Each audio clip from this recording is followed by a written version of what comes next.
Most people believe they have complete control over their minds.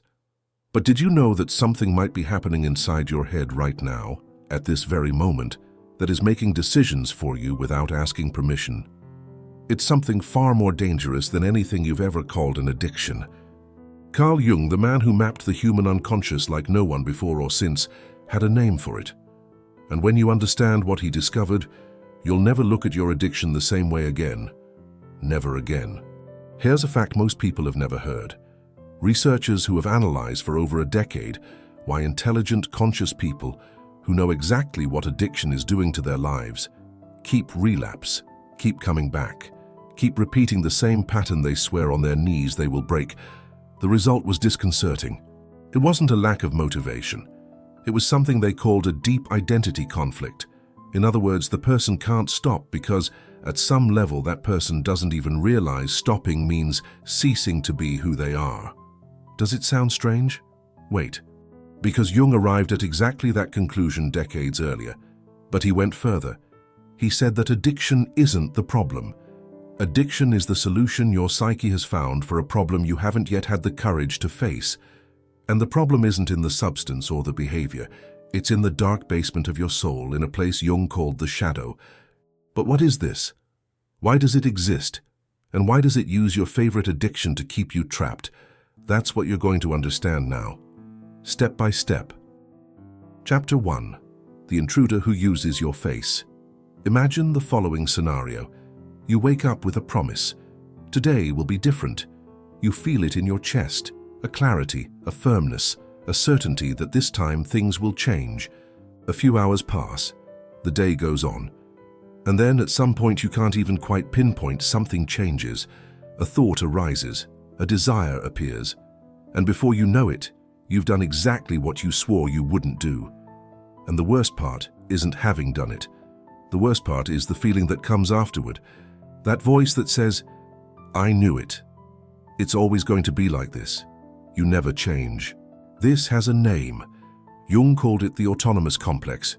An autonomous complex is a psychic structure that has formed within you over the years, made of memories, emotions, traumas, and patterns that have never been processed. This complex acts independently. It doesn't need your permission. It doesn't need your consent. It simply acts. And the scariest part. This works with your voice. When that thought pops into your head, just today, just a little, I deserve this. You swear it was you who thought it. It feels like you. It sounds like you. It uses your vocabulary, your mannerisms, your internal logic. But it's not you, it's the complex, speaking with your face. Jung described this as a kind of psychological possession, not in a supernatural sense, in a technical, clinical, frighteningly real sense. A part of you that has taken on a life of its own and now takes the wheel in moments when you are vulnerable. And the question isn't whether you have one of these complexes. Every human being has them. The question is your complex controlling your life without you even knowing it? Chapter 2. The basement of your soul. To understand where this complex comes from, you need to understand the shadow.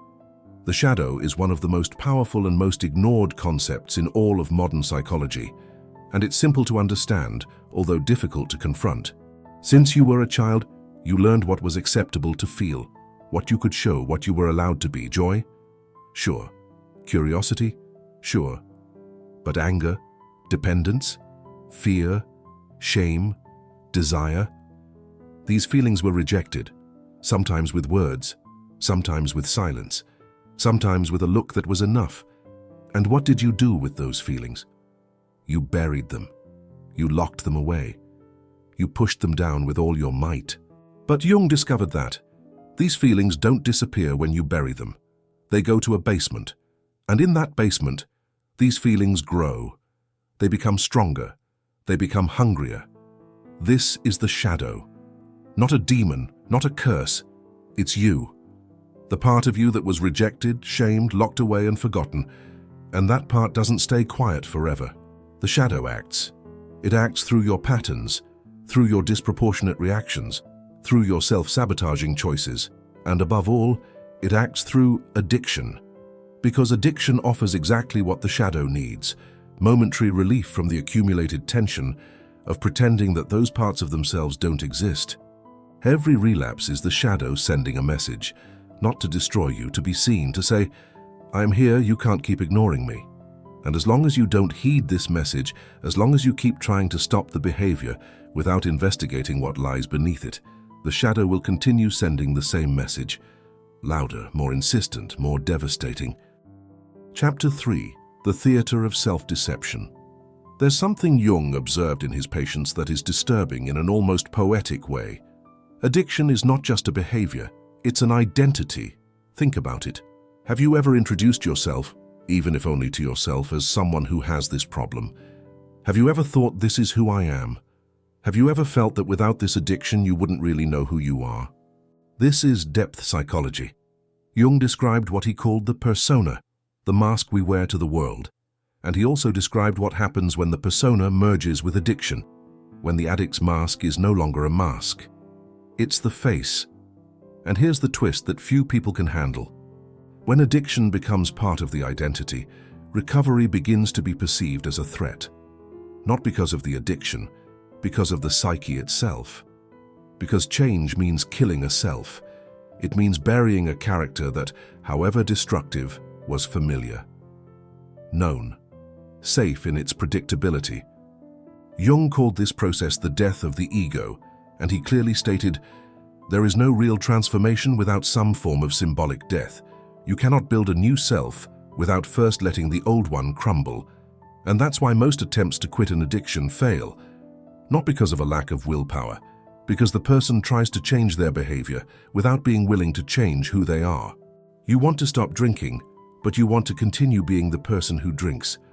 You want to stop the compulsion, but you want to continue being the person that the compulsion defines. The play goes on.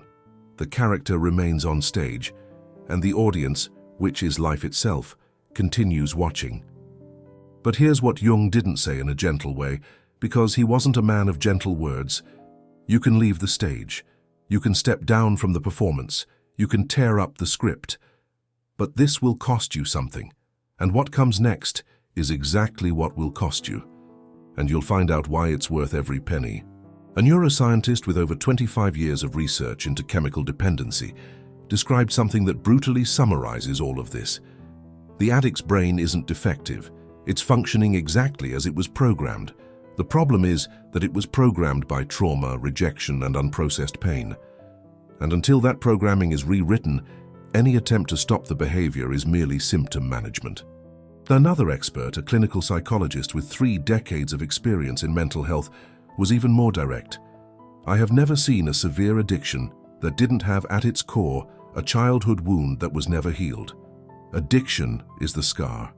The wound is underneath. And you don't heal a scar without first cleaning the wound." This isn't theory. This is what we see in doctors' offices, in everyday practice, in the real stories of people who tried everything and only got better when they stopped fighting the addiction and started investigating what was underneath it. Jung knew this, and he went beyond any modern researcher by naming what lay beneath: the shadow, the autonomous complex, the identity built upon pain.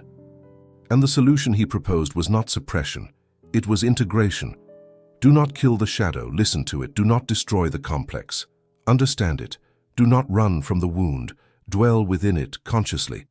Now I need to tell you something that most content about addiction never mentions, and it's perhaps the most liberating and most terrifying insight in all of Jungian psychology. There is a specific reason why your addiction is exactly that. Not something else, not just any random compulsive behavior. Jung discovered that the shadow doesn't choose addiction by chance. The shadow chooses the addiction that most closely resembles what you need most, but which you've convinced yourself you don't deserve or can't have.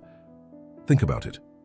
The person who has become dependent on alcohol often has at their core a hunger for belonging, for connection, to loosen the armor they wear all the time.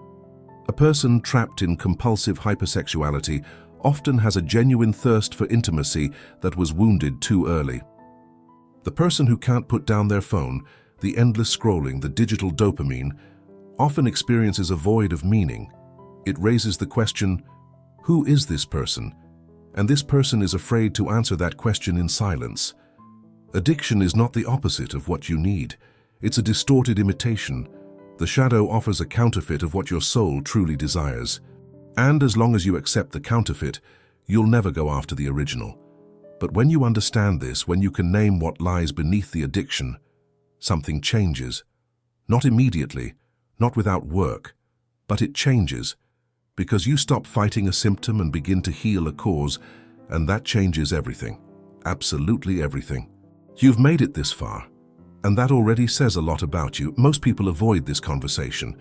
They change the subject, they put their phones down, get distracted by something else, find 1,000 reasons not to finish the video, because this conversation is unsettling, because it points inward, because it suggests that the battle isn't where you always thought it was. But you stayed. And so let me leave you with one last thing Jung said, not as an academic quote, but as a warning from someone who spent his entire life looking at what others refuse to see. He said that the greatest tragedy of human existence is not suffering. It is suffering without knowing why. It is being controlled by forces you haven't named, by wounds you haven't healed, by a character you didn't choose, and calling it all destiny. The addiction that's stealing your soul isn't stronger than you. This addiction is older, more hidden, more aware of your wounds than you've allowed yourself to be. But this addiction is not invincible. This addiction loses its power when it's seen, when it's named, when you stop running from the basement and start turning on a light inside.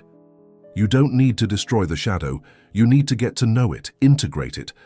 Ask what it has been trying to show you all these years, because when you finally hear the answer, you'll realize something that will change the ground beneath your feet. Addiction was never his enemy. It was the cry of the most wounded part of you, begging to finally be seen. And you, perhaps for the first time, are ready to look. If this video resonated with you in a real way, share it with someone who needs to hear this. If you want to better understand Jungian psychology and other profound aspects of the human psyche, subscribe to the channel, like the video, comment below what you thought of the content, and activate the notification bell so you don't miss future content.